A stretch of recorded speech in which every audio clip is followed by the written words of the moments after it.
Hello! And this is a series of books that I bought secondhand. I'd never read them. I know that there was a lot of hype about them around the same time that there was a lot of hype about Twilight. So, years after that, I decided to pick them up and read them. And I'm talking about Vampire Academy. And I got the first 3 just to kind of test it out. And I'm on the fence with this series. And what I mean by that is it does kind of glamorize teen drinking and partying. And I'm not a real big fan of that because I think it's risky behavior and it's also kind of illegal. So the main character is like on the cusp of becoming 18. And the guy that she is like head over heels for is not in her age group. He's like in his 20s. So that also kind of gave me like an ick factor. Not that girls don't date guys that are a little bit older than them sometimes. It's just the fact that I just don't think that it was probably the right place to put it in the book.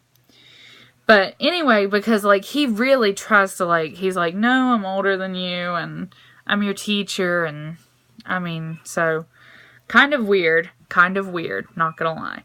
What this series does have going for it, though, is a very interesting plot. Very interesting rules.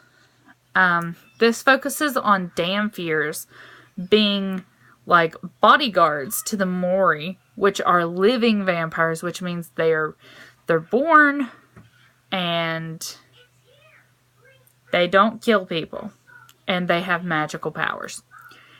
And then there are the bad vampires that are dead, and they're dead because they killed somebody. They were either a Mori and they killed someone, or they were bitten by a bad vampire. Anyway, so the plot and the politics in this book are really, really interesting.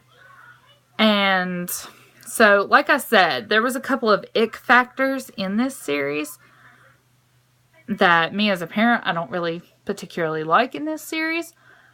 But the plot does almost kind of make up for it.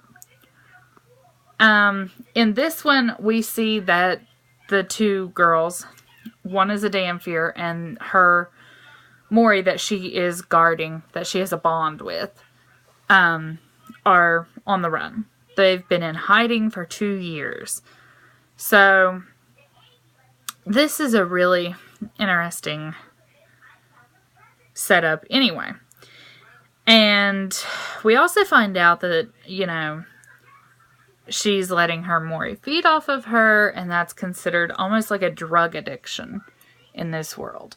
So very, very interesting. Lots of topics that teens deal with on a daily basis. But I really just did not like the glamorizing of risky behavior. Like, I don't care if it's in a YA book, because teens do deal with that. But I think it should be more like downtrodden and not glorified at all. Like, the main character, we hear how much she loves parties, and how much she likes to have fun, and how much and the whole thing is that I don't think it's healthy. But that's beside the point. So anyway, this book, I give 3 out of 5 stars, just because I had to take a couple stars off because of the risky behavior and the target audience. But the plot itself is really, really good. So if you're an adult, I would say yes to this book. If you are a young teenager, like 13, 14, I would say heck no. So anyway, like, comment, subscribe, and I hope to see you soon.